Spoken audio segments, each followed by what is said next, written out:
Hey guys, what is up? Hope you're having a fantastic day so far, and I am here with a discussion video, so not a review video. This is just going to be an unscripted video with my thoughts and opinions on the 1-hour special event of Steven Universe Wanted. So if you have not yet seen these episodes yet, click off this video now because I'm going to be spoiling everything that happened in here. But with that, let's get on with this discussion. So I'm going to skip Stuck Together since I already did a video on that when it was released on the Cartoon Network app. So if you want to go check that out, I'll leave a link to it somewhere in the description box below. So I'm going to start with the trial. So the trial was Steven going to court basically and presenting his case to the Diamonds, and we get to meet two new gems, Zircons, who are basically lawyer gems, and then we had a yellow diamond zircon and a blue diamond zircon. And the blue diamond zircon was assigned to basically be the defendant for Steven. So it's actually kind of interesting to see that the diamonds aren't, the ones who make the final decision. Those who are accused get a fair trial. So Blue is trying to make a case for Steven and find a way to deem him innocent, and then the yellow diamond zircon was trying to obviously accuse him of the actions. And it's kind of funny because when Blue and Yellow first got there, they're obviously expecting to see the rose quartz that they knew from 1,000 years ago, and obviously that it's not rose quartz anymore. It's Steven with rose quartz's gems. So Yellow was all for trying to shatter Steven as rose quartz, but Blue is the one who wanted to give him a fair trial, and have Steven make a case for why he would shatter Pink Diamond. So a lot of interesting stuff here, because what ends up happening is the blue zircon tries to basically accuse someone else of shattering Pink Diamond, because Blue Zircon basically starts putting together that Rose shattering Pink Diamond wouldn't make sense. And I've been in that position of Rose.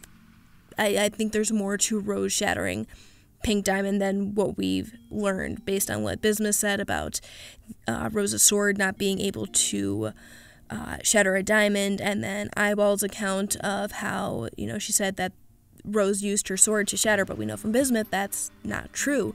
And the breaking point wasn't used because of the whole argument that Rose and Bismuth got in that ended up getting Bismuth bubbled. So I've been in the position where I think there's more to it, or Rose didn't actually shatter Pink Diamond, that someone else did, or there's more to that story. So it's allegedly, Rose allegedly shattered Pink Diamond. But basically, Blue Zircon started saying all this stuff. There were no rose quartzes in her entourage. People would have seen. Why weren't there other gems around to defend Pink Diamond? Why didn't anybody, call for help? Why didn't Pink Diamond call for help? Why didn't Pink Diamond have her Pink Pearl? And this is the first time that Pink Pearl has ever been mentioned in the show so far. So that was pretty exciting to get acknowledgement that Pink Pearl is in fact a character. And the way that they all looked at each other was very interesting. And, there's theories floating around about who our Pearl belonged to. And, I'm in the position of believing that she originally belonged to White Diamond, and then somehow she was transferred, or she was just kind of like dropped down in the ranking and then ended up in Pink Diamond's court, serving under Pink Diamond, or possibly Rose Quartz. It's also possible that she may have served Rose Quartz, but I believe that she originally belonged to White Diamond and then somehow ended up in Pink Diamond's court. So that was pretty cool to get some information on that. But basically, once Blue Zircon starts accusing, making these accusations that there's a lot of stuff that doesn't add up to Rose Quartz shattering Pink Diamond, Yellow starts acting a little bit suspicious. She starts denying some stuff. She starts making excuses. And then ultimately loses her temper and poofs both the zircons, even her own zircon. And so this leads to Blue Diamond and Yellow getting into a fight. And earlier in the trial, Blue Zircon asked to see Blue Diamond's palanquin to show as a demonstration of Pink leaving her palanquin, as Steven said, because at one point during the trial, Blue asks Steven to basically say, like, oh, how did you shatter Pink Diamond? And that's why they bring up the palanquin to basically give a demonstration. So while Yellow and Blue are fighting, Lars and Steven, oh yeah, Lars is there. They bring him in as evidence as a human. So Lars and Steven get in Blue's palanquin, and then they get out of the trial area. And this is the first time that we actually get to see Homeworld, and we see this kind of like white diamond silhouette, and apparently it is not a statue. I'm not sure if you guys know this, but there were some leaks and stuff like that. Apparently it's not a statue of white diamond, so it's going to be interesting to see what that is exactly. But that is where the episode ends, is Steven and Lars taking Blue Diamond's palanquin, and then falling down in, I don't even know what it is. It looks like some sort of tunnel. I don't know. Homeworld's a very big place, so because obviously they can't pilot the palanquin, they don't know how, so they end up falling down to the lower levels of Homeworld.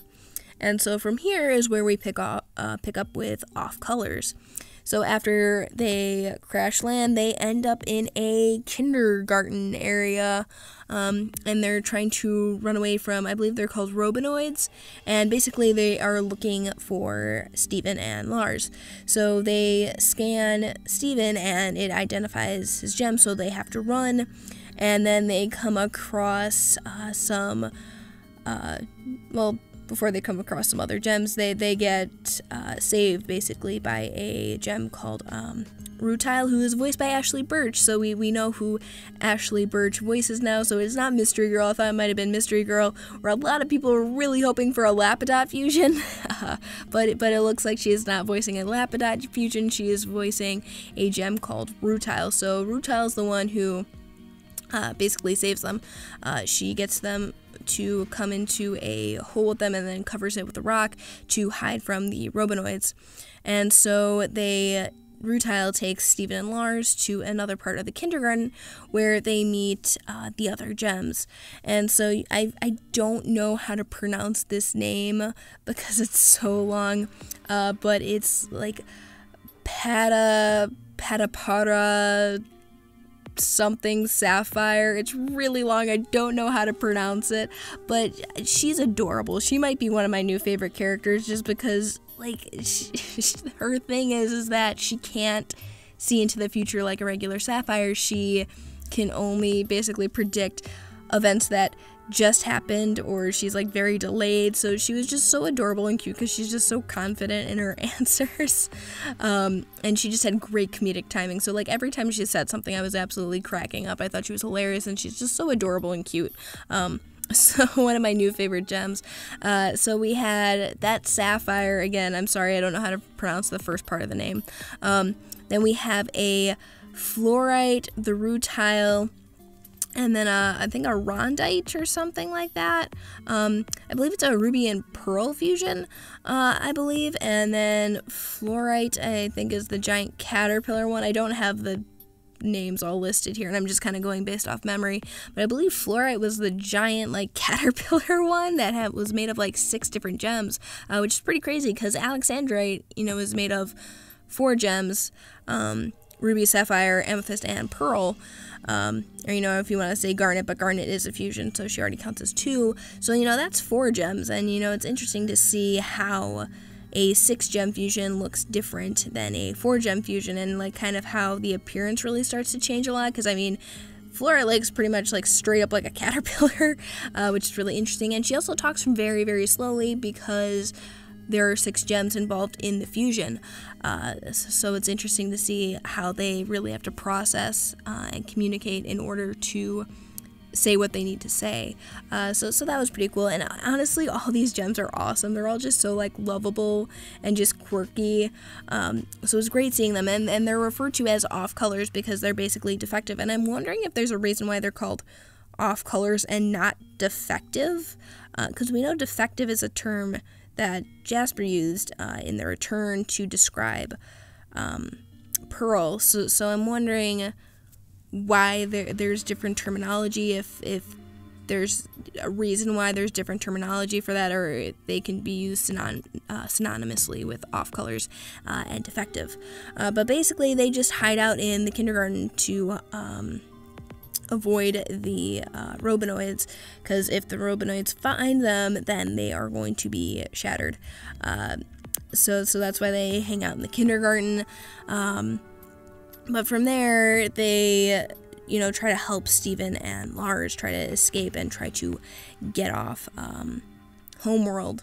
And Lars, really steps up and basically becomes the hero here, because we find out that because Lars doesn't have a gem, he can't be seen by the Robinoids. And it's kind of funny because he said, if you stand perfectly still, the Robinoids won't see you, thinking that, that little cliche from Jurassic Park would work. And he actually makes a comment about that, which was pretty funny, but they actually can't see Lars because he doesn't have a gem.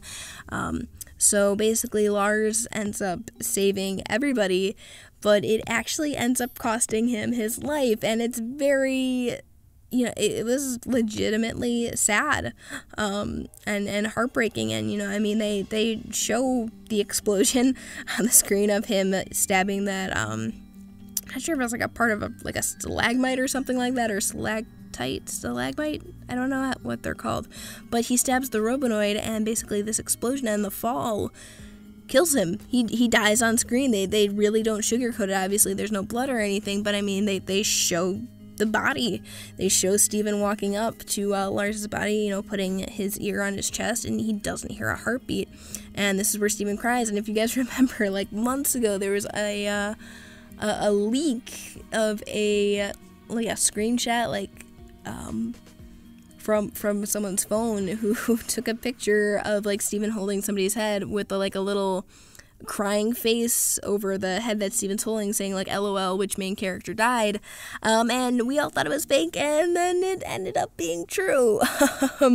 So that's interesting that ended up being true. But Steven cries onto Lars, and this turns him pink. So we actually basically know what happened to Lion, and this actually comes up a little bit later in the next episode,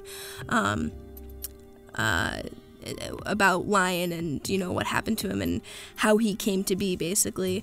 But that is where Off Colors leaves off, is basically Lars making this transformation, and then Lars's head picks up with Lars waking up after his transformation, and he is pink now, and he has a scar over his right eye.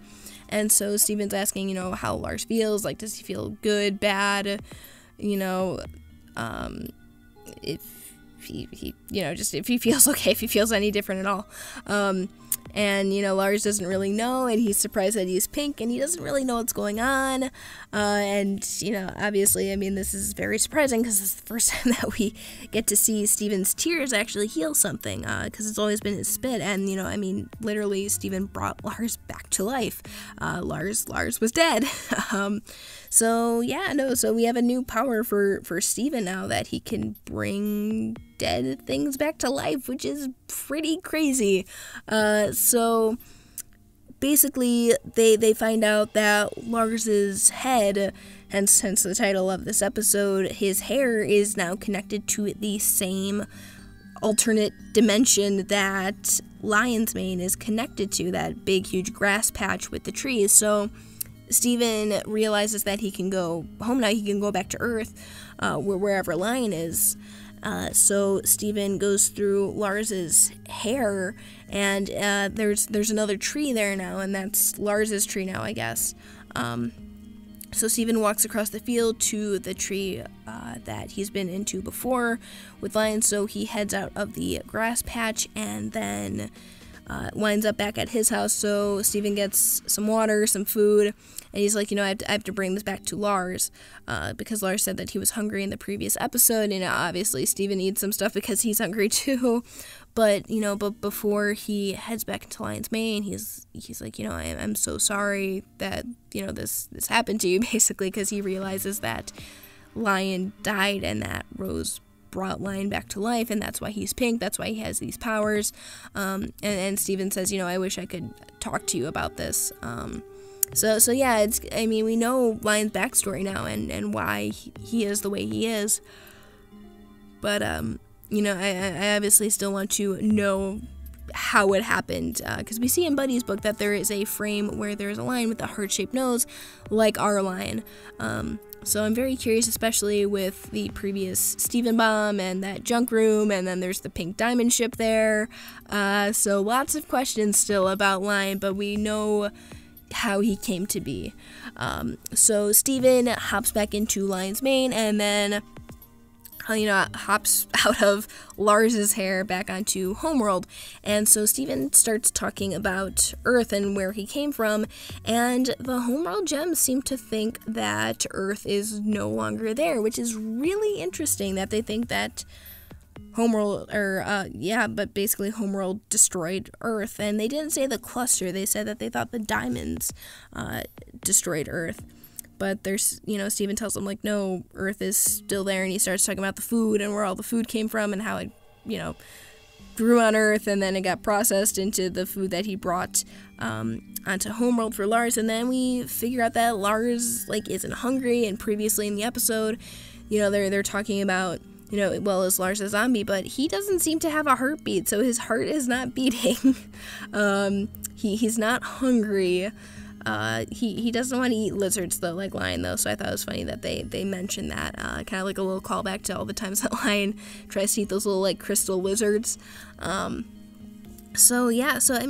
does seem that Lars is going to be immortal now, which kind of sucks that he's pink now forever and immortal, and I don't see them, changing this at all. I think they're just gonna stick with it, with him being, immortal and pink, because I think that just kind of shows the impactfulness of this. I really don't want them to kind of cop out and just be like, oh no, there's this other magical reason why Lars can go back to the way that he was before. I'd rather that just them stick with it, and it sucks that he is now immortal and probably gonna live for the rest of his life, and he may not age, and he doesn't have the basic human needs that he once had before, but I think that shows the impact of the situation, and I really hope that they stick with it, even though it sucks, but I think it shows how it will impact Lars and others around him with that.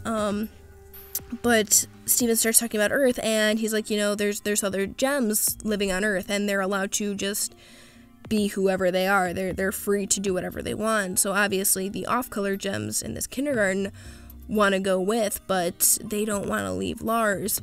So they basically all agree, hey, we'll look after Lars, we'll all stick together here on Homeworld, and we'll find another way to get off Homeworld and to get to Earth, because they want to join Earth, they want to be on the Crystal Gems, basically. So Steven agrees to let Lars stay on Homeworld, and they have a hug, and Lars made some really huge developments in his character, which I think is great to see, especially after the previous Steven bomb where he completely blew it twice, not going to the potluck, and he even mentions in Stuck Together, if he went to the potluck, none of this would have happened, and it's kind of like this butterfly effect, if he went to the potluck, he wouldn't have been kidnapped, or maybe he would have, maybe Topaz and Aquamarine would have found him anyway. I guess maybe it doesn't matter that much, but he would have gone to the potluck, he, wouldn't have, wussed out when he had to try and save Sadie and stuff like that, and this led to him dying and now being revived, and now he's pink. So, it's interesting to look at Lars's character arc over just the past few episodes, and he gives, Steven a hug, and this is the first time, that Lars gives Steven a hug, and they have this really nice moment here, and he's like, go back to Earth, you have to go back. So Steven goes back, and then once he steps through Lion, once he gets out of Lion's mane, the gems, Greg and Connie, are there coming in through the warpad, and they say that they were trying to repair the ship. So I'm assuming they mean Centipedal's ship. So that'll be interesting to see if that comes into play later, because we know that we still have to get, the Homeworld gems, the off-color gems, and Lars off of Homeworld. And it doesn't seem that Lars has any portal powers like Lion, but I'm curious as to why Lion can't make a portal onto Homeworld unless it's too far for him, because the furthest we've seen him make a portal is to the moon. So that will be interesting to see if that comes into play later, and, you know, if we'll see Centipedal again, and we'll get more information about corruption. But the episode ends with Pearl noticing Steven, and it's kind of funny because, you know, she's like, you know, we have to get this ship repaired, otherwise we won't be able to get Steven back. And she's like, oh, hi, Steven. And then she's like, you know, what are we going to do now? And then that's when everybody realizes that Steven is okay. He's back home. And then Greg comes up to Steven and gives him a hug, and then that's where the episode ends. So a little bit of an abrupt ending. I think I would have liked to see a little bit more conversation go on between all of them, or maybe like a group hug or something like that. But overall, I mean, this event was so awesome and so amazing. I mean, I just came back from MomoCon, and I really wish that these episodes aired while we were at MomoCon. Me, Ostrich Box of the Round Table, Slice of Otaku, Tom, Mackenzie Atwood. I really would have loved to like talk about this at one of our panels, or just like with fans, or just with each other, like while we were at MomoCon. That would have been great and awesome. But regardless, I still love these episodes. They were so awesome, so amazing. Really set up Season 5, so I'm super excited to see what Season 5 has in store. As of right now, we don't know when the next episode is going to be airing. We don't know what it's called. We still know that the show is an episode that will be airing at some point that looks like it will feature Mystery Girl. So yeah, but I mean, overall, really great stuff. Let me know what you guys think of these episodes in the comments below, because I would love to hear it. I'm probably going to be doing theories within the coming days here. I have a lot on my plate. Like I said, I just got back from MomoCon, so I'm probably going to be doing a video about MomoCon. I'm going to be doing theory videos. Probably not going to do review videos for this, because just going through all of these episodes would probably take a while, and I want to do some theories and talk about some more interesting stuff than just reviewing these episodes, since I just gave my thoughts and opinions on all of them right now. But yeah, let me know what you guys thought of these episodes, because I would love to hear it. But thank you so much for watching. Be sure to like, comment, and subscribe for more Steven Universe related content, and until next time, guys, take care.